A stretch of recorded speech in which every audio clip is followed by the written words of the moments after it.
দর্শক আপনাদের সবাইকে শুভেচ্ছা আমন্ত্রণ জানাচ্ছি প্রথম আলোর ধারাবাহিক আয়োজন বার্তা কক্ষের আজকের আয়োজনে আমি শামসুজ্জোহা। আজ আমরা বিষয় নির্ধারণ করেছি ডাকসু নির্বাচন নিয়ে কথা বলবো। এই নির্বাচনে এবারে ফলাফল নির্ধারণে কোন বিষয়গুলো ভূমিকা রাখবে, অর্থাৎ ডাকসু নির্বাচনে ফ্যাক্টর ভোটার কারা, সেটি জানার চেষ্টা করবো। আজকের আলোচনার জন্য আমন্ত্রণ জানিয়েছি সাবেক জিএস ডাকসুর ডক্টর মুস্তাক হোসেন। আমন্ত্রণ আজকের বার্তা কক্ষে।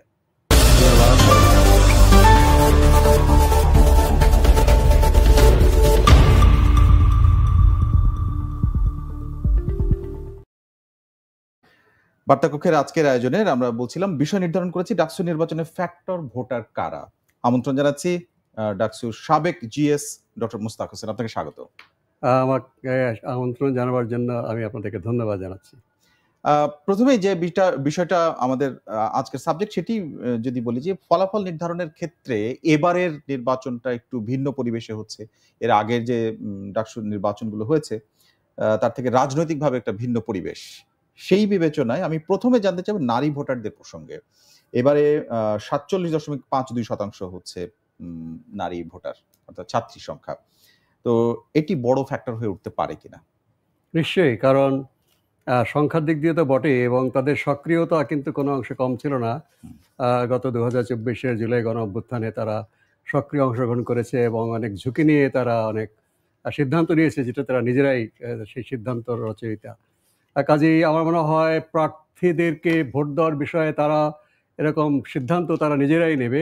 কোনো বা অন্য কোনো তাদেরকে অন্যভাবে তাদের সিদ্ধান্ত পরিবর্তন করবার জন্যে অন্য কোনো কিছু খুব একটা কাজ করবে বলে মনে হয় না। তারা হয়তো সিদ্ধান্ত নিয়ে রেখেছে, এবং সেটা অবশ্য আমি নিশ্চয়ই জানি না তারা কি সিদ্ধান্ত নিয়েছে। এটা নিশ্চয়ই একটা বড় ধরনের প্রভাব বিস্তার করবে এই ফলাফল নির্ধারণে। তো সেটা হচ্ছে তাদের ভোটটা আসলে কাকে দেবেন। কিন্তু আপনার মানে সাধারণ যে বিষয়গুলো সামনে এসছে এবারে আলাদা যেখান থেকে, সেখানে মনে হয় যে ইসলামী ছাত্র শিবির ডাকসু নির্বাচনে সরাসরি অংশগ্রহণ করছে এবং প্রকাশ্যে এসছেন। সেটি এবারে আমরা প্রথম দেখছি, এর আগে তো আমার অভিজ্ঞতা নেই। তো সেক্ষেত্রে ধর্মীয় বিধিনিষেধের বিষয়টিকে ছাত্রীরা আমলে নেবেন কিনা ভোট দেওয়ার ক্ষেত্রে? ইসলামী ছাত্র শিবির আগে অংশগ্রহণ করেছে, যে হয়তো 2019 সালে তারা অংশগ্রহণ করেনি, কর্তৃপক্ষ তাদের মনোনয়নপত্র গ্রহণ করেনি। কিন্তু আমাদের সময়, তারপরে তারও আগে তারা স্বনামেই তারা প্যানেল দিয়েছে। তবে কলা ভবনে তারা প্রচার করেননি, ছাত্ররা বাধা দিয়েছে। আমাদের সময় একটা মিছিল করার চেষ্টা করেছিল, আমরা নিষেধ করেছিলাম। তারপরে তারা সাধারণ ছাত্রদের প্রতিরোধের মুখে মিছিলটা ভঙ্গ করে চলে গেছে, স্বনামেই করেছে। তবে এবারে দেখুন, বরঞ্চ বলতে পারেন যে এবারে জাতীয়তাবাদী স্বনামে যে সময়টা বলছেন সেটা কয়েক দশক আগে, একটু সময়টা যদি উল্লেখ করেন। হ্যাঁ, 35 বছর আগে, 90 সালে তারা করেছে, 89 সালে করেছে, এর আগেও 79-80তেও তারা প্রতিবারে তারা প্যানেল দিয়েছে। বিশ্ববিদ্যালয় কর্তৃপক্ষের সাথে তারা আলাদা বৈঠক করতো, হয়তো রাতের বেলা তার বাসায় বৈঠক করতো, কিন্তু আমাদের সাথে একসঙ্গে তাদের বৈঠকের প্রবেশাধিকার ছিল না। কর্তৃপক্ষ সেটা এড়িয়ে চলতেন।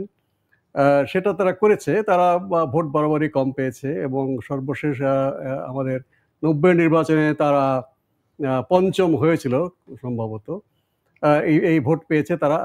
এবার কিন্তু স্বনামে কিন্তু কেউই নির্বাচন করছে না, একমাত্র জাতীয়তাবাদী ছাত্র দল তাদের নামে প্যানেল দিয়েছে। কিন্তু সবাই কিন্তু যেগুলো জোটবদ্ধ নির্বাচন করেছে তারা তো নতুন নাম দেবেই, কিন্তু এমনকি যারা একক সংগঠন তারাও কিন্তু ভিন্ন ভিন্ন নামে। ইসলামী ছাত্র শিবির, তারা কিন্তু ইসলামী ছাত্র শিবির নামে তারা প্যানেল দেয়নি, তারা অন্য একটা নামে প্যানেল দিয়েছে। স্বতন্ত্র যারা দাঁড়িয়েছে বা যারা গণতান্ত্রিক ছাত্র সংসদ এনসিপি সমর্থিত, তারাও কিন্তু অন্য নামে প্যানেল দিয়েছে। এভাবে তারপরে সব প্রায় আমার জানা মতে, আমি একটু আগেও ক্যাম্পাসে একটা অনুষ্ঠান থেকে আসলাম, সেখানে দেখলাম যে একটি প্যানেল ছাড়া সব প্যানেলে কিন্তু ভিন্ন ভিন্ন নামে দিয়েছে। তবে জানে সবাই যে কোনটা কোন দল সমর্থিত, সেটা তারা কিন্তু জানে। এবং ইসলামী ছাত্র শিবির তারাও সেভাবে পরিচিত হয়েছে, তাদের ভিপি জিএস সহ অধিকাংশ প্রার্থী ক্যাম্পাসে তারা আগে ছাত্রলীগের সদস্য ছিল, পরে তারা ঘোষণা করেছে গণ অভ্যুত্থানের পরে তারা ছাত্র শিবির করে। এগুলো নিয়ে মানে ক্যাম্পাস সবাই এ বিষয়ে আমি দেখছি তারা জানে। এখন প্রশ্নটা হচ্ছে এই যে এটা কেন হচ্ছে, যেমন আমি এর নামটাই বলি আপনাকে, ঐক্যবদ্ধ শিক্ষার্থী জোট, এটা ছাত্র শিবির সমর্থিত যে প্যানেলটা, সেখানে জোটের নাম এবারে যে প্যানেলটা দিয়েছে, এই নামটা শুনে বোঝা যায় না এটা আসলে কোন মতাদর্শের, কিন্তু যারা জানেন তারা বুঝতে পারেন এটা পরিচিত। তারপরে এই নামটা কি সবসময় চলছিল? এটার মধ্যে দিয়ে নিজেদেরকে একটু হাইড করার ব্যাপার আছে কিনা? হ্যাঁ, তা তো বটেই। তাদের হাইড করার বিষয় হচ্ছে যেমন মুক্তিযোদ্ধা সম্পাদক, এখানে ছাত্র শিবিরের কোনো সদস্য এখানে প্রতিদ্বন্দ্বিতা তারা হয়তো করতে দেয়নি অথবা পাওয়া যায়নি। তখন একটা এই ছাত্র শিবিরের ডিসিপ্লিনের বাইরে কিন্তু তাদের সমর্থক মুক্তিযুদ্ধ সম্পর্কে তাদের যেই বয়ান সেটাকে সমর্থন করে এমন একজন নারী প্রার্থীকে তারা এখানে প্রার্থী করেছে। এ ধরনের কিছু কারিগরি বা কৌশলগত কারণে তারা ভিন্ন নাম দিয়েছে। আরেকটা হচ্ছে ছাত্র শিবির নামটি যদিও এর আগেও তারা এই নামে প্যানেল দিয়েছে, তারা যা সংগঠনের জন্য তারা তখন প্যানেল দিত, তাদের কয়টা ভোট সেটা দেখাবার জন্য। কিন্তু এবারে তারা আশা করছে তারা অনেক সমর্থন পাবে বা তারা জিতে যাবে, এই কারণে তারা গ্রহণযোগ্য হওয়ার জন্য এই নামটা দিয়েছে। কিন্তু বিশ্ববিদ্যালয়ের সমস্ত ভোটাররা আমি মনে করি তারা জানে যে এটা ইসলামিক ছাত্র শিবির সমর্থিত প্যানেল। কাজে কতটুকু তারা লুকাতে পেরেছে জানি না, তবে তারা বলতে চেয়েছে যে ছাত্র শিবির প্লাস, ছাত্র শিবিরের সাথে আরো অনেককেই তারা যুক্ত করেছে বা দু একজনকে যুক্ত করেছে, যেটা তারা তাদের যেই রাজনৈতিক পরিচয় তারা কিছুটা এখানে তরলীকৃত বা উদার করবার জন্য হয়তো তারা এই চেষ্টাটা নিয়েছে। এই যে আপনি বললেন ছাত্র শিবির প্লাস, এই প্রসঙ্গটা আমি আসবো, এটা এখানে বেশ কিছু প্রশ্ন রয়েছে, কিন্তু যেটি আমরা আলোচনায় ছিলাম সেটা হচ্ছে নারী ভোটারদের ক্ষেত্রে মানে ছাত্রীর সংখ্যা প্রায় অর্ধেক, 39,000 ভোটার এবারে ডাকসু নির্বাচনে ভোট দিতে পারবেন, তাদের মধ্যে প্রায় 19,000-এর বেশি হচ্ছে ছাত্রী। এই বিশাল অংশটা ছাত্র শিবিরের ক্ষেত্রে যে বিষয়টি আছে যে ধর্মীয় বিধিনিষেধ তারা খুবই বেশি পালন করতে চান এবং সেটার প্রচারকও। সেক্ষেত্রে ছাত্রীদের এই বিষয়ে রিজার্ভেশন থাকবে কিনা, এবং তারা আপনি জানেন এরই মধ্যে যখন নির্বাচনের প্রচারণা চলেছে তখন কয়েকটা হেনস্থার ঘটনাও দু একটা ঘটেছে। দেখুন, হ্যাঁ, মানে ছাত্র শিবির যে রাজনীতি করে তারা ধর্মের নামে নারী স্বাধীনতাকে শৃঙ্খলিত করতে চায়, এ বিষয়ে এটা প্রতিষ্ঠিত বটে। কিন্তু নারীদের হলে কিন্তু ছাত্র শিবিরের যে সংগঠন ইসলামী ছাত্র সংস্থা তাদেরও কিন্তু ছাত্রী সংস্থা, তারা কিন্তু পদচারণা একেবারেই ফেলে দেওয়ার মতো নয়। তারা কিন্তু নিয়মিত সেখানে ধর্মীয় সমাবেশ করে, মিলাদ শরীফ, অবশ্য তারা মিলাদ করে না, তারা ধর্মীয় আয়োজন করে, ধর্মীয় আলোচনা করে। এখন যারা ধর্মীয় আলোচনা যাচ্ছেন তাদের বাইরে তারা ভোট পাবেন কিনা সেটা একটা প্রশ্ন। প্রতিটি হলেই তাদের ছাত্রী সংস্থার উপস্থিতি আছে। আমার প্রশ্নটা ওইখানে যারা সক্রিয় কর্মী তারা তো তার দলকে ভোট দিবেন, এটা তো খুব স্বাভাবিক, তারা তো বুঝে শুনে সেই সংগঠনের সঙ্গে সম্পৃক্ত হচ্ছেন, কিন্তু এর বাইরে যারা সাধারণ ছাত্রী, আমার ধারণা ভোট পাওয়ার সম্ভাবনা কম দেখেই ছাত্রী সংস্থার নেত্রীরা কিন্তু বলছে এতকাল তারা যেটা বলেছে যে নারীদেরকে পর্দার অন্তরালেই থাকা উচিত, এটা ইসলামের বিধান, এখন তো তারা বলছে যে হিজাব পরার স্বাধীনতা বা হিজাব না পরার স্বাধীনতা প্রত্যেকের আছে। এটা কিন্তু ছাত্রীরা বুঝেছে যে ভোটকে সামনে রেখে তারা এই কথা বলছে। কিন্তু সবসময় তারা বলেছে যে এটা মানে সমস্ত আব্রু ঢেকে, তাদের ভাষায় আবায়া পরে মাথার চুল থেকে পা পর্যন্ত এবং পায়ে মোজা পরে ঢেকে রাখতে হবে, শুধু চোখটা যেন দেখা যায়। এবং ক্লাসরুমেও তারা সেটা করবার জন্যে তারা চাপাচাপি করে যে ক্লাসরুমেও যেন শিক্ষকরা বললেও তারা এটা খুলতে চায় না, এবং তাদেরকে ক্লাসরুমে এটা খোলার জন্য যখন তাদেরকে অনুরোধ করা হয় যে তোমার পরিচয় আমি জানতে চাই, আমি তো শিক্ষক, আমি তো তোমার চেয়ে বয়সে অনেক বেশি, তারপরেও তারা সেটা মানতে চায় না ধর্মের নামে। নির্বাচনকে সামনে রেখে তারা বলছে যে না, এটা স্বাধীনতা আছে, যে কেউ বোরকা না পড়লেও চলবে বা আবায়া না পড়লেও চলবে, এই ধরনের কথা। কিন্তু স্বাধীনতা, ব্যক্তি স্বাধীনতার এই প্রসঙ্গে তারা অন্য সময় চুপ থাকতো, এখন কথা বলছে। এটাকে আপনার মনে হয় কিনা যে এটা নির্বাচনকে সামনে রেখে এক ধরনের ছল? আমাদের রাজনীতিবিদদের আমরা দেখেছি, মেইন স্ট্রিম রাজনীতিবিদদের, যে নির্বাচনের আগে একরকম কথা বলে পরে অন্যরকম হয়ে যায়, সেরকম কিছু? এটা ছাত্রীরা প্রশ্ন করছে যে আপনারা যেটা বলছেন, তখন কেউ বলে ফেলেছে এটা তো ছাত্র শিবিরের পক্ষ থেকে বলছি না আমরা যে ঐক্যবদ্ধ শিক্ষার্থীর নামটা বললেন তাদের পক্ষ থেকে আমাদের বক্তব্য। তাহলে এখান থেকে প্রশ্ন আসে যে যখন ঐক্যবদ্ধতার নাম থাকবে না তখন তারা ছাত্র শিবিরের নামে যখন আসবে তখন তারা আগের কথাই বলবে। বা কেউ প্রশ্ন করেছে, আমি দেখেছি যে আপনাদের যে রাজনৈতিক সংগঠন জামাত ইসলামী সেটা মনে করে কিনা, আমরা কি জামাত ইসলামী সে ধরনের কোনো নতুন যে এটা উপলব্ধি সেটা দেখছি না, তখন তারা বলে জামাত ইসলামের সাথে আমাদের এই প্যানেলের কোনো সম্পর্ক নেই। এ ধরনের বিষয়গুলো আছে। এখন জি, এখানে আরেকটি বিষয় এসছে, সেটি হচ্ছে যে অভিযুক্ত আলী হোসেন নামের একজনের ব্যাপারে অভিযোগ এসেছিল যে তিনি সামাজিক যোগাযোগ মাধ্যমে গণধর্ষণের হুমকি দিয়েছিল। আমার প্রশ্ন হচ্ছে যে ৬ মাসের জন্য তাকে বহিষ্কার করা হয়েছে। এটি আসলে কি মিন করে? ৬ মাস পরে সে আবার ছাত্র থাকবে? এটি সামাজিকভাবে গ্রহণযোগ্যতার যে ক্যাম্পাসের যে পরিবেশটা, সেটাতে আপনি আপনার সময়ের আমলের সাথে যদি এখন তুলনা করি, তাহলে প্রায় ৩০ বছরের বেশি সময়, ৩ দশকের বেশি সময় আগে আপনি ঢাকা বিশ্ববিদ্যালয় ক্যাম্পাসের যে মনন, ছাত্রীদের রাজনৈতিক যে বিশ্বাস, যেভাবে পদচারণা, যে তার মধ্যে কোনো পার্থক্য তৈরি হয়েছে কিনা?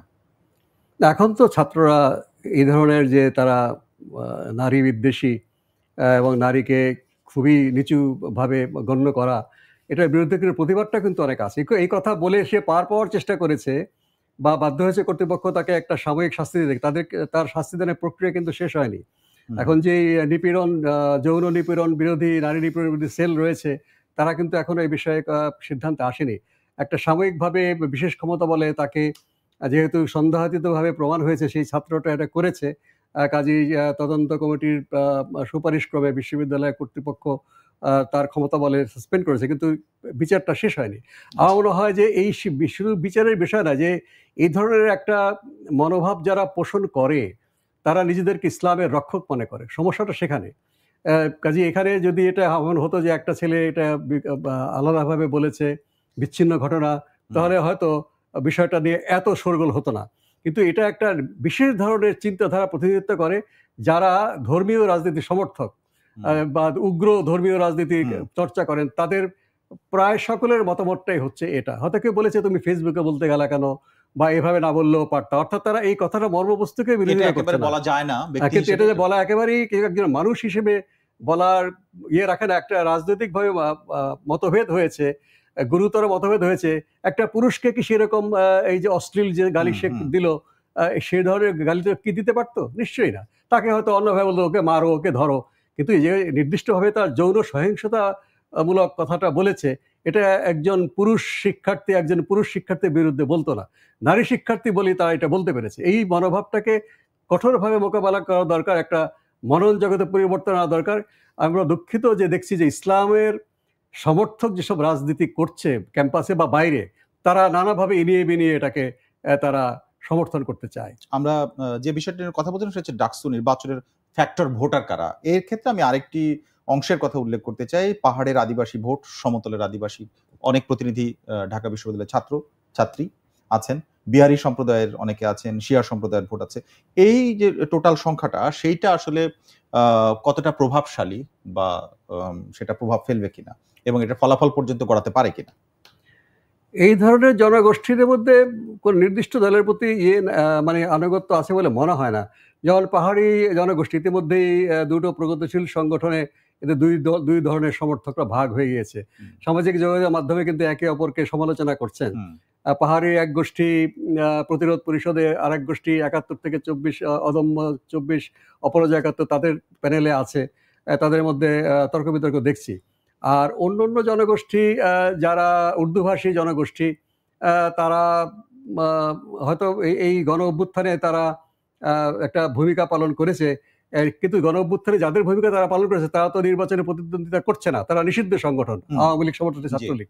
কাজে তাদের সমর্থনটা নিশ্চয়ই কোনো এক জায়গায় আছে বলে মনে হয় না। তারা যে যতগুলো প্যানেল দাঁড়িয়েছে সেই প্যানেলে তারা অনেক মানে সবাইকেই এই সব প্যানেলে হয়তো এদের কেউ না কেউ আছে। এখন থেকে ঠিক ১ বছর আগে যদি এই ভোটটা হতো বা সেই পরিবেশটা যদি থাকতো, আমি আগের সরকারের কথা বলছি, শেখ হাসিনা সরকারের যে সে সময় ২০১৯ সালে একটি নির্বাচন হয় ডাকসু। সেই নির্বাচনে তৎকালীন ছাত্রলীগের ২টি গুরুত্বপূর্ণ জায়গায় পরাজয় ঘটে। আপনি জানেন, একটি ভিপি এবং অন্য আরেকটি পদে। এইরকম আপনার মনে হয় কিনা যে যারা আসলে ক্ষমতাসীন মনে হচ্ছে এই মুহূর্তে, তারা আসলে এবারে ফলাফলটা পুরোপুরি তাদের করে নিতে পারবে না, নাকি পারবে? ভালো প্রশ্ন করেছেন। যে দেখুন, সবসময় ছাত্র সংসদ নির্বাচনে বা ডাকসুতে যারা ক্ষমতাসীন তাদের বিপরীত পক্ষকেই ছাত্ররা ভোট দেয়। হয়তো জাতীয় নির্বাচনে ওই দলকে ভোট দিচ্ছে, কিন্তু ডাকসু নির্বাচনে তার বিপরীত পক্ষে ভোট দিচ্ছে। এই কারণে ছাত্ররা চায় যে একটা শক্তি ডাকসুতে থাকুক যারা চ্যালেঞ্জ করবে ক্ষমতাকে। সেই চ্যালেঞ্জের দৃষ্টিভঙ্গি থেকে 2019 সালে যদি অবাধ পরিবেশে নির্বাচনটা হতো এবং কর্তৃপক্ষের প্রশ্নবোধক ভূমিকা না থাকতো, আমার মনে হয় যারা নির্বাচিত হয়েছে তখন তারা নির্দলীয় চেহারায় ছিল, তারা ডাকসুতে আরো অনেক পদ তারা জয়লাভ করার মতো অবস্থায় ছিলেন। তো এত চেষ্টার পরে কিন্তু দুটো পদে তারা তাদের বিজয়কে ঠেকাতে পারেনি। মানে একটা প্রতিষ্ঠান বিরোধী অ্যান্টি এস্টাবলিশমেন্ট চেতনা থেকে, এবং আমারও মনে হচ্ছে আপনার মতে অনেকটা এবারে যারা ডাকসু নির্বাচনে নির্বাচিত হবেন সাধারণত জাতীয় নির্বাচনে হয়তো এর বিপরীত পক্ষ দেখা যাচ্ছে যে একটা পক্ষ হয়তো নির্বাচনে জয়লাভ করতে পারেন, তাদেরকে যারা চ্যালেঞ্জ করতে পারে এইরকম শক্তি আমার মনে হয় ডাকসু নির্বাচনে একক প্যানেলই হোক বা মিশ্র প্যানেল হোক, এই ধরনের শক্তি নির্বাচিত হবে এবং তারা ওই আগত ক্ষমতাকে চ্যালেঞ্জ করার ক্ষমতা রাখে, এটা বিবেচনা করেই হয়তো ভোটটা হবে। এটুকু হয়তো আমার মনে হচ্ছে, অন্য কিছু হয়তো বলা যাচ্ছে না ভবিষ্যৎবাণী, কিন্তু আগত ক্ষমতাকে চ্যালেঞ্জ করতে পারে এমন সমর্থক বা এমন যোগ্যতা সম্পন্ন প্যানেলকে বা প্যানেল সমূহকে ছাত্ররা এবার ডাকসুতে নির্বাচিত করতে পারে। জাতীয় রাজনীতিতে যে সমস্ত দল সক্রিয় তাদের অনুসারী ছাত্র সংগঠনের নেতারা এখানে ভোটের নির্বাচন করছেন অধিকাংশই, দু একটা বাদ দিয়ে। মানে আওয়ামী লীগের ছাত্র সংগঠন নিষিদ্ধ এই মুহূর্তে, ছাত্রলীগ, সেই জন্য তারা নাই। এখন আমার প্রশ্নটা হচ্ছে তাদের পরিবারের বা সেই রকম যারা মনা, তাদের অনেকেই তো ঢাকা বিশ্ববিদ্যালয়ের এই মুহূর্তে ছাত্রছাত্রী আছেন, শিক্ষার্থী আছেন, তারা তো ভোটার। এই ভোটগুলো আসলে কোথায় যেতে পারে, বা তারা কি আসলে ভোটদানে বিরত থাকবেন এরকম হবে, নাকি ভিন্ন কোনো সমীকরণ হতে যাচ্ছে বলে মনে হয় এবারের যে বাস্তবতাটা? দেখুন, ঢাকা বিশ্ববিদ্যালয়ে যারা আওয়ামী লীগের ছাত্রলীগ সংগঠনের সদস্য বা সমর্থক ছিলেন, এরা অধিকাংশই কিন্তু 15ই জুলাইয়ের পরে আন্দোলনের সাথে একাত্ম হয়েছে এবং তারা কিন্তু প্রতিবাদী, বিদ্রোহী। কাজে তারা মানে তাদের যে আর নেতৃত্ব যারা, তারা হয়তো কেউ ক্যাম্পাসে নেই, আত্মগোপন করেছেন, বা কেউ কেউ হয়তো ক্যাম্পাসে আছেন। তারা যেহেতু বিদ্রোহ করেছেন, হয়তো তারা হয়তো অনেকেই নতুন করে কোনো সংগঠনে যোগদান করেননি, তারা সেভাবেই রয়েছেন। তারা হয়তো অনেকে স্বতন্ত্র প্রার্থী হয়েছেন। তবে ছাত্রলীগ সমর্থক কেউ কেউ নির্বাচনে দাঁড়াবার চেষ্টা করেছেন, তাদেরকে কর্তৃপক্ষ অন্যান্য সংগঠনের চাপে অযোগ্য ঘোষণা করেছে। তাদেরকে নির্বাচন করতে দেওয়া উচিত ছিল। হ্যাঁ, যারা অপরাধের সঙ্গে জড়িত তাদেরকে তো ছাত্রত্ব স্থগিত করাই হয়েছে। তাদের নতুন করে নির্বাচনের জন্য কর্তৃপক্ষ চেয়েছিল তারা নির্বাচন করুক, কিন্তু অন্যান্য সংগঠনে তারা নীতিগতভাবে এটা বিরোধিতা করেছে। তো আমার মনে হয় যে যারা ক্যাম্পাসে আছে, যারা 15ই জুলাইয়ের পরে আন্দোলনের সঙ্গে একাত্ম ছিল, তারা অবশ্যই ভোট দেবেন, এবং তারা কাকে ভোট দেবে সেটা আমার পক্ষে বলা মুশকিল, কারণ ক্যাম্পাসে যারা দাঁড়িয়েছেন সবাই তো জুলাই গণঅভ্যুত্থানের পক্ষেই। তাদের এই ভোটগুলো তারা সেভাবে বিবেচনা করে দেবেন। আমার কাছে এমন কোনো সংবাদ নেই যে তারা নির্দিষ্ট করে কাউকে ভোট দেবেন। জুলাই গণঅভ্যুত্থান এখানে ফ্যাক্টর হওয়াটা মুশকিল, কারণ সবাই তো পক্ষের, একদিকের, সেখানে এখানে একদিকের, কিন্তু তাদের যে মানসিকভাবে, আপনার কি মনে হয় যে ছাত্র সংগঠনের জন্যই মূল সংগঠনের শাখা সংগঠন, এক কথা যদি এভাবে বলা হয়, তাহলে তারা এই আনুগত্যের কারণেই শুধু ভোট দেবে, নাকি ক্যাম্পাসের কোনো ফ্যাক্টর গুলো এখানে কাজ করবে?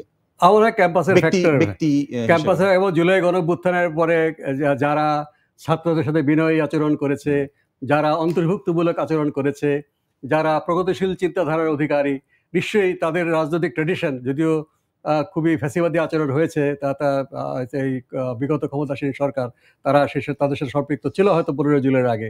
তারপরেও ঐতিহাসিক যে ট্র্যাডিশন, যে ভাষা আন্দোলন, 90-এর গণঅভ্যুত্থান, মুক্তিযুদ্ধ, অসাম্প্রদায়িক চেতনা, এইসবেরও একাধিক প্যানেল রয়েছে।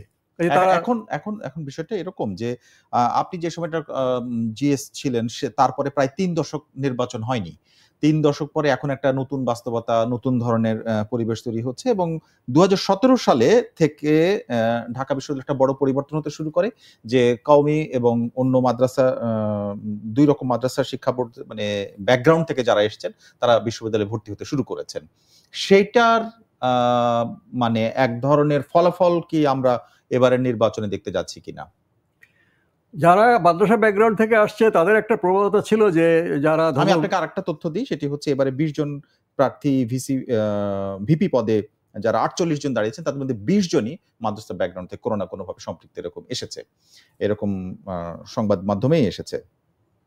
এটা মনে হয় প্রথম দিকে হয়তো একটা প্রবণতা ছিল যে যারা মাদ্রাসা ব্যাকগ্রাউন্ড থেকে এসছে তারা হয়তো ইসলাম সমর্থক দলগুলোতে ভোট দেবে, কিন্তু না, কিন্তু এখন কিন্তু আমরা দেখেছি যে এরকম ব্যাকগ্রাউন্ডের ছাত্ররা কিন্তু সমস্ত প্যানেলেই আছে। যেমন ছাত্রলীগ বিসিএল, যেটাতে আমি নেতৃত্ব করেছিলাম একসময়। আমাদের ছাত্রলীগ বিসিএল এ এরকম সদস্য আছে যারা মাদ্রাসা থেকে এসেছে, কিন্তু তারা অসাম্প্রদায়িক, ধর্মনিরপেক্ষতা এবং প্রগতিশীল মতবাদে বিশ্বাসী।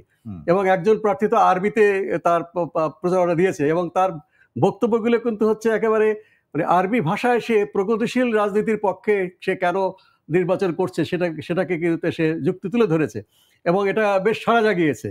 এবং যারা আরবি মাদ্রাসা থেকে এসছে তারা কিন্তু অ্যাপ্রিশিয়েট করে বলেছে যে তোমরা আমাদেরকে একটা স্টিগমাটাইজ করা হচ্ছে যে আমরা সবাই বুঝি ইসলামিক ধর্ম করি। মুশতাক হোসেন, আমি অ্যাকচুয়ালি ঠিক এই জিনিসটা না যে মাদ্রাসা ব্যাকগ্রাউন্ড থেকে আসলেই যে তারা ওই রকম মানসিকতার হবে সেটা না, কারণ বিশ্ববিদ্যালয়ে তো এখানে এসে তারা নতুন করে শিখতেছে এবং তারা তো একই পরিবেশের মধ্যে ব্রট আপ হচ্ছে।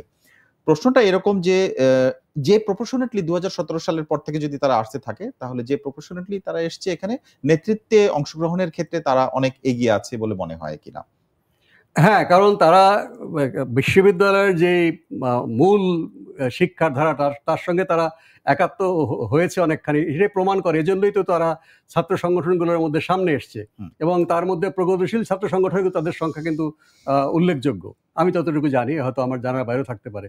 কাজে এই বিষয়ে তারা ওই সেইখান থেকে আসলেও তারা নির্দিষ্ট কোনো সংগঠনের ভোট ব্যাংক বা তাদের প্রতি আনুগত্য বাধা, এটা আমার কাছে মনে হচ্ছে না। কাজেই এটা তাদের নেতৃত্বে আসছে, এটা ভালো কথা। তারা নিশ্চয়ই বিশ্ববিদ্যালয়ের ঐতিহ্য, ঢাকা বিশ্ববিদ্যালয়ের যে দর্শন, তার সঙ্গে তারা আরো বেশি করে একাত্ম হওয়ার ইঙ্গিত বহন করে। তাদের পরিচয় গোপন করে রাজনীতি কর্মী হিসেবে কাজ করা এবং গুপ্ত রাজনীতির এক ধরনের মানে এটাকে আপনার কাছে, আপনি ছাত্র রাজনীতি করে আসছেন এবং রাজনীতি সচেতন মানুষ এরকম এবং রাজনীতিবিদ, আপনার কি মনে হয় এটা আসলে রাজনৈতিক কৌশল নাকি এর মধ্যে এক ধরনের মানে যারা ভোটার বা যাদের নিয়ে আপনি কাজ করছেন তাদের সাথে এক ধরনের প্রতারণা এখানে থেকে যায়? দেখুন, গুপ্ত রাজনীতি তো বিশেষ করে বিপ্লবী রাজনীতিতে আছে। যেমন যখন বাকশাল হয়ে গেল 75 সালে, তখন আমাদের সংগঠনের অনেকে তারা ক্যাম্পাসে প্রকাশ্য হতো না, কিন্তু তাদের সংগঠনে, আমাদের সংগঠনের নেটওয়ার্কে তারা ছিল এবং কখনোই তারা ক্ষমতাসীন দলের সেই ছত্রছায়া ছিল না।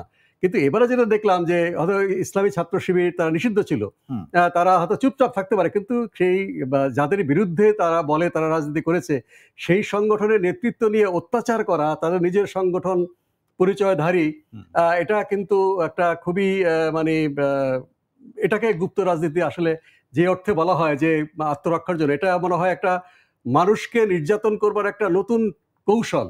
যে তারা দেখুন, যেমন বিভিন্ন বাম সংগঠন অতীতে যাদের নিষিদ্ধ ছিল, কমিউনিস্ট পার্টি নিষিদ্ধ ছিল, তারা আওয়ামী লীগের ভিতরে কাজ করেছে বা ন্যাশনাল আওয়ামী পার্টির ভিতরে কাজ করেছে। কখনো সে মুসলিম লীগের ভিতরে গিয়ে মুসলিম লীগের হয়ে আওয়ামী লীগের উপর আক্রমণ করেনি।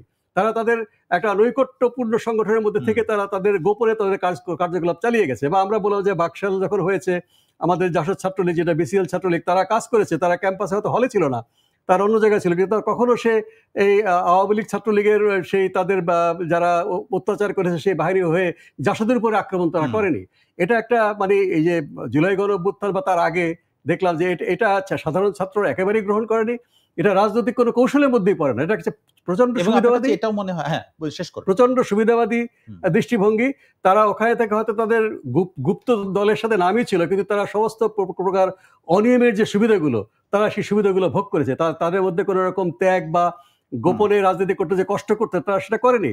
এটা একেবারেই ছাত্ররা মানে গ্রহণ করছে না এবং তারা এদেরকে দ্বিমুখী রাজনীতি বা আরো খারাপ ভাষায় বলছে, সেটা আমি এখানে বলছি না, তারা সেটা বলেই তাদেরকে ভর্ৎসনা করছে। তো অন্যভাবে বলতে পারেন যে বিষয়টা বোঝানোর জন্য। আমার প্রশ্নটা এরকম যে আপনার এরকম মনে হয় কিনা যে সেই সময় তারা যে যুক্তিটা দিচ্ছে যে ছাত্রলীগের ভেতরে থেকে আমরা নিজেদেরকে সেভ করেছি, নিজেদেরকে রক্ষা করার জন্য, সবাইকে ছাত্রলীগ করতে হয়েছে তখন এরকম? আমি তো সেটাই বললাম যে যদি এমন হতো যে তারা তাদের সংগঠনকে টিকিয়ে রাখার জন্য তারা নিজেকে প্রকাশ করতে চায়নি, তাই বলে একটা ইনস্টিটিউট শাখার যুগ্ম সাধারণ সম্পাদক হতে হবে, তাই বলে তাদের সমর্থিত সংগঠনের সভাপতি, ডিবেট ক্লাবের সভাপতি হতে হবে, তাদের হল শাখার কর্মকর্তা হতে হবে, তাদের হয়ে নির্বাচন করতে হবে। দেখুন, একটা আশ্চর্য বিষয় যে আবরার হত্যার যারা আসামি, তাদেরকে মানে তাদের পক্ষে আইনজীবী হয়েছে ইসলামী ছাত্র শিবির বা জামাত ইসলামের একজন প্রত্যক্ষ ব্যক্তি। তিনি কেন হয়েছেন? এখন কানাঘুষা শোনা যাচ্ছে যারা আবরারকে পিটিয়ে হত্যা করেছে তার মধ্যে ইসলামী ছাত্র শিবিরের সেই যে গুপ্ত পরিচয়ওয়ালা ছাত্র ছিল। আমার কাছে প্রমাণ নেই, কিন্তু এজন্যই সেই নির্দিষ্ট আইনজীবী আপ্রাণ চেষ্টা করেছে তাদের জন্য মানে তাদের শাস্তি না হয়। কাজেই এটা দেখেন কতদূর চলে গেছে। তারা আত্মরক্ষার জন্য তারা চুপচাপ থাকতে পারে বা তারা পরিচয় গোপন করতে পারে। তারা সেই সেই অত্যাচারী বাহিনীর হয়ে তাদেরই নামধারী পরিচয়, তাদের সংগঠনের সদস্য ছিল না হয়তো, তাকে হত্যা করার জন্য সক্রিয় উদ্যোগ গ্রহণ করবে। এটাকে কোন ধরনের গুপ্ত রাজনীতির কৌশল? তাহলে আমাদের গুপ্ত রাজনীতির ব্যাকরণটা বদলাতে হবে, নতুন করে চিন্তা করতে হবে। আমি এবারে আরেকটি প্রসঙ্গে আসতে চাই। ঢাকা বিশ্ববিদ্যালয়ে কর্মরত যে সমস্ত শিক্ষক, কর্মকর্তা, কর্মচারী, তাদের সন্তানরা ক্যাম্পাসে ছাত্র অনেক বেশি সংখ্যায়, বেশ একটা বড় সংখ্যা রয়েছে। তাদের ভোটটা তারা আসলে সরাসরি রাজনৈতিক কর্মী হিসেবে বেশি আছেন না কম আছেন? আমার তো মনে হয় যে আমরা যেটুকু খোঁজ খবর পেয়েছি তাতে মনে হয় যে অনেক কম থাকেন তারা। তারা একটা সাধারণ ভোটারের মতো থাকেন ক্যাম্পাসে। সেই ভোটটা তো অবশ্যই কাস্ট হবে। আমাদের সময় ঢাকা বিশ্ববিদ্যালয়ের শিক্ষক, কর্মকর্তা, কর্মচারীদের সন্তানেরা কিন্তু সক্রিয়ভাবে রাজনীতি করেছে, সেটা দেখেছি। এখন আমি জানি না, তারা নিশ্চয়ই বিভিন্ন দলে বিভক্ত হয়ে আছেন। তারা নির্দিষ্ট কাউকে ভোট দেবেন বলে মনে হয় না, কারণ আমাদের সময় তো তারা নেতৃত্ব করেছে। সেটাকে এরকম যে ফ্যাক্টর হয়ে উঠতে পারে এরকম নাকি? আমার মনে হয় না। তাদের সমর্থক বিভিন্ন দলেই এটা মধ্যেই রয়েছে। নির্দিষ্ট দলকে তারা সমর্থন করছেন এমন কোনো ধারণা আমার কাছে নেই। আবাসিক ছাত্র যারা বিশ্ববিদ্যালয়, এখানে আরেকটা বিষয়, তারা হচ্ছেন যে সরাসরি অংশগ্রহণ করেন এবং তারা রাজনীতিতে অনেক সক্রিয় কর্মী রয়েছেন। কিন্তু যারা আবাসিক নন তারা এসে ক্যাম্পাসে ভোট দিবেন কি দিবেন না এটা নিয়ে এক ধরনের সংশয় রয়েছে। যেখানে একটা ক্যাম্পেইন দেখা যাচ্ছে যে আপনারা অন্তত ভোট দিতে আসুন। এই যে টোটাল 40,000 ভোটার, তার মধ্যে একটা বড় সংখ্যা হলে থাকেন না ঢাকা বিশ্ববিদ্যালয়ে। আমার মনে হয় এবারে কিন্তু উল্টোটা, যারা হলে থাকেন তারাই বরঞ্চ রাজনীতি করতে পারতেন না। করলে ছাত্রলীগ, আওয়ামী লীগের সমর্থন আগে থাকতে পারতেন না, কিন্তু এখন অনেক সময় তারা ঠিক ওই যে আগের অভ্যাসটা, জড়তা রয়ে গেছে। যেমন হল থেকে আগে মিছিলগুলো বের হয়ে আসতো, বধুরকেন্দ্রে একটা মিছিল হতো। এখনো দেখা যাচ্ছে যে, বা আমি যাদেরকে চিনি তারা কিন্তু অধিকাংশই অনাবাসিক ছাত্র, যারা ছাত্র সংগঠনে তারা নেতৃত্ব দিচ্ছেন এবং সক্রিয়। বরং আবাসিক হলে যারা আছেন তারা এখনো আসতে দ্বিধাদ্বন্দ্ব করছেন। আমার মনে হয় যারা হলের বাইরে আছেন তারা মানে অনুপাত যদি দেখেন অন্যান্য বারের চেয়ে অনুপাতটা বেশি হবে। এবারে আসি আমি জাতীয় রাজনীতির যে প্রেক্ষাপট নিয়ে অনেক ধরনের আলোচনা হচ্ছে। ছাত্র লীগ সেটি নিষিদ্ধ, কিন্তু জাতীয় রাজনীতিতে আলোচনায় সবসময় আসছে যে আওয়ামী লীগের রাজনীতি। কিন্তু এটা যদি আমরা বাদ দিই, যেটা অ্যাক্টিভলি দেখা যাচ্ছে মাঠে, বিএনপি, জামায়াত ইসলামী, এনসিপি, এরপরে বাম অন্যান্য আরো রাজনৈতিক বা ইসলামী দলগুলো। এটা প্রধান উপদেষ্টার সঙ্গে যখন আলোচনা যাচ্ছে তখন তারা এই দলগুলোকে আমরা দেখছি প্রধানত 10 থেকে 12টা দল। তো এইবারে ঢাকা বিশ্ববিদ্যালয়ের যে নির্বাচন, সেখানে সেই মানে যে ধারাবাহিকতা, সেই যে একটা কমন সাধারণ মানুষের যে একটা কনসেপ্ট, এই দলগুলোরই প্রতিনিধি বেশি জিতে আসবে বা তারা প্রভাবশালী বলে আপনি এখন পর্যন্ত মনে করছেন কিনা? মনে হয় না, কারণ আপনি যাদের দলের নাম বলেন 10-12টা, সবার কিন্তু ছাত্র সংগঠন এখানে নেই, বা তারা হয়তো এখানে ছাত্র সংগঠন খোলাটা ঠিক মনে করছে না। এবং জাতীয় রাজনীতিতে যারা যত বেশি দাপটে, ঠিক তার বিপরীত প্রতিক্রিয়া কিন্তু ঢাকা বিশ্ববিদ্যালয়ে হয়। এটা গণ-অভ্যুত্থানের পরে যেহেতু পরীক্ষা হয়নি, এই প্রথম পরীক্ষা যাচ্ছি আমরা, কাজেই হয়তো আমার মনে হয় সেটা প্রমাণিত হবে যে আসলেই অতীতের যে প্রবণতা ঢাকা বিশ্ববিদ্যালয়ের ছাত্রদের, যে দাপটে রাজনৈতিক দলের বিপরীতে যারা আছে তারাই ঢাকা বিশ্ববিদ্যালয়ের ছাত্রদের সমর্থন পায়। এটা হচ্ছে হয়তো জাতীয় রাজনীতিতে তারা ওই দলকে ভোট দিবে, আমি আবারও বলছি, আগে একবার বলেছি, কিন্তু এখানে তারা বিপরীত পক্ষকেই ভোট দেয় একটা ভারসাম্য রচনা করার জন্য, যেন একচেটিয়া ভাবে জাতীয় পর্যায়ে কেউ করতে না পারে। আর এই গণ-অভ্যুত্থানের পরে তো মানসিকতাটা আরো এটা প্রখর হয়েছে যে একচেটিয়া যেন কেউ কোনো জায়গায় না থাকে। এবারের সারা দেশে এবং ঢাকা বিশ্ববিদ্যালয় থেকে শুরু হয়েছে এখন থেকে গত 1 বছরের মধ্যে যে সমস্ত মব এবং মব কিলিং দেখেছি, তার প্রথম শুরুটাই হয়েছে ঢাকা বিশ্ববিদ্যালয়ে, এবং সেটা ধারাবাহিকতা ঢাকার মধ্যে এবং ঢাকার বাইরে অনেক জায়গায় আপনি দেখেছেন, আপনি নিশ্চয়ই লক্ষ্য করেছেন। এবারে নির্বাচন ঘিরে এই ধরনের কোনো ঝুঁকি আছে কিনা? আমার কাছে তো মনে হয় সব ছাত্ররা এর বিরুদ্ধে যেহেতু দাঁড়িয়ে গেছে, ছাত্র, শিক্ষক, কর্মকর্তা, কর্মচারী এবং অভিভাবক, এবং ডাকসু নির্বাচনের হল নির্বাচনের প্রচারণা এখনো পর্যন্ত এ ধরনের কোনো অভিজ্ঞতার সম্মুখীন কেউ হয়নি। আমি বিশ্ববিদ্যালয়ে প্রায় যাই আমার একাডেমিক কারণে, আমি সেখানে মাঝে মাঝে লেকচার দিই, গবেষণার কাজে আমি যাই। আমার মনে হয় না যে এই ধরনের, যেহেতু হুমকি একটা তৈরি হয়ে আছে বা ক্যাম্পাসের বাইরে হয়েছে, ক্যাম্পাসেও প্রথম দিকে হয়েছে, এর বিরুদ্ধে একটা প্রচণ্ড জনমত আছে, ছাত্ররা সবৈক্যবদ্ধ, এ ধরনের ঘটনা ঘটার সম্ভাবনা আমি একেবারেই দেখি না। আমরা যে বিষয়গুলো আলাপ করলাম সেটি হচ্ছে ছাত্রীদের যে সংখ্যা বা তাদের অংশগ্রহণ, তাদের ভোটটা ফ্যাক্টর হয়ে উঠবে কিনা। আমরা পাহাড়ি আদিবাসী, সমতলের আদিবাসী, বিহারি সম্প্রদায়ের ভোট এটা নিয়ে কথা বলেছি। মাদ্রাসা ব্যাকগ্রাউন্ডের শিক্ষার্থীদের নিয়ে কথা বলেছি। কথা বলেছি ঢাকা বিশ্ববিদ্যালয়ের যারা কর্মকর্তা কর্মচারী তাদের সন্তানদের নিয়ে। কিন্তু সনাতন ধর্মের একটা বড় অংশ এখানে করেন ছাত্রছাত্রী আছেন। সেটার সংখ্যা যা আছে সেটি আসলে ফ্যাক্টর হয়ে উঠবে বলে মনে করেন কিনা আপনি? এটা একটা আপনি ঠিকই বলেছেন যে দেখুন গণ অভ্যুত্থানে কিন্তু এই সনাতন ধর্ম যে ছাত্র তারাও কিন্তু সমানভাবে অংশগ্রহণ করেছে, কিন্তু গণ অভ্যুত্থানের পরে এই সনাতন ধর্মী বা ধর্মীয় সংখ্যালঘুদের উপরে টার্গেট করে আক্রমণ করার পরে তারা কিন্তু খুবই বিক্ষুব্ধ এবং যারা প্রচারণা করতে গিয়েছেন তাদের প্রশ্ন করেছেন, শুধু একটা প্যানেলকে না আরো প্যানেলকে, যে আপনারা এখন আমাদের কাছে আসছেন যখন আমাদের উপরে হামলা হচ্ছে, আমাদের বাড়িঘর সম্পত্তি রক্ষা করা যাচ্ছে না, আমাদেরকে হুমকি দেওয়া হচ্ছে। গণঅভ্যুত্থানের ম্যান্ডেট ছিল না, সবাইকে কম বেশি তারা প্রশ্ন করেছে।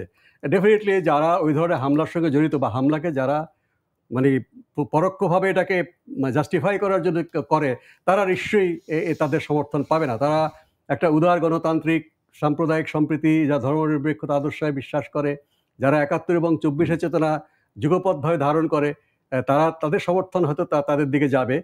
তারা এ বিষয়ে খুবই মানে সক্রিয়ভাবে মতামত প্রকাশ করেছে, তাদের মনোভাবটা লুকিয়ে রাখেনি। কিন্তু তারা বলেছে যারাই হামলাকে জাস্টিফাই করে, হামলাকে সঠিক মনে করে, তাদেরকে তাদের বিরুদ্ধেই তারা রায় দেবে বলে আমার ধারণা। আপনি নিজে জিএস ছিলেন এবং ঢাকা বিশ্ববিদ্যালয়ে একসময়, এবং এখন আপনার যাতায়াত আছে আপনি বলছিলেন। আমার শেষ প্রশ্ন, আমরা একেবারে আলোচনার শেষ প্রান্তে, সেটা হচ্ছে এবারের নির্বাচন একটা প্রেডিকশন আপনার কাছ থেকে আমরা জানছি। দেখুন, সরাসরি তো প্রেডিকশন করা মুশকিল। যদি মেরুকরণ হতো তাহলে বলা যেত যে কোন মেরুকরণ। এখন কিন্তু ৪-৫টা প্যানেল পাশাপাশি রান করছে, আরো একটা দু রাত বাকি আছে। আমার মনে হয় যে যে সমস্ত ছাত্র সংগঠন স্বাধীন চেতা, যারা রাজনৈতিক দলের ইঙ্গিতে অন্যায় কাজ করে না, লাঠিয়াল হিসাবে ব্যবহৃত আগে হয়নি বা ভবিষ্যতেও হওয়ার তাদের সম্ভাবনা নেই, এমন সংগঠনগুলোই কিন্তু আমার মনে হয় একত্রে বা নির্দিষ্টভাবে তারাই ডাকসু নির্বাচনে রায় পাবে। রাজনৈতিক দলের অন্যায় আবদার যারা করেছে বা এখনো করছে, তারা তার সমর্থন পাবে বলে আমার কাছে মনে হচ্ছে না। অনেক ধন্যবাদ আজকে আমাদের সাথে যোগ দেওয়ার জন্য ডক্টর মুস্তাক হোসেন। আপনাকে অনেক ধন্যবাদ। দর্শক, আমাদের সঙ্গে আজকে অতিথি হিসেবে আছেন ডাকসুর সাবেক জিএস ডক্টর মুস্তাক হোসেন। তার কাছ থেকে আমরা এবারের ডাকসু নির্বাচনটা যে রাজনৈতিক পরিবেশে হচ্ছে সেখানে কোন কোন বিষয়গুলো ফ্যাক্টর হিসেবে কাজ করতে পারে সেই আলোচনা আমরা করার চেষ্টা করেছি। আজকে যারা আমাদের সঙ্গে ছিলেন আপনাদের সবাইকে ধন্যবাদ জানিয়ে আগাম আমন্ত্রণ জানিয়ে রাখছি প্রতি রবি থেকে বৃহস্পতিবার পর্যন্ত প্রথমআলো.com, প্রথম আলোর ইউটিউব এবং সোশ্যাল মিডিয়ার অন্যান্য সব প্ল্যাটফর্মে আমাদের এই আয়োজন দেখুন। প্রথম আলোর নিয়মিত আয়োজন বার্তা কক্ষ।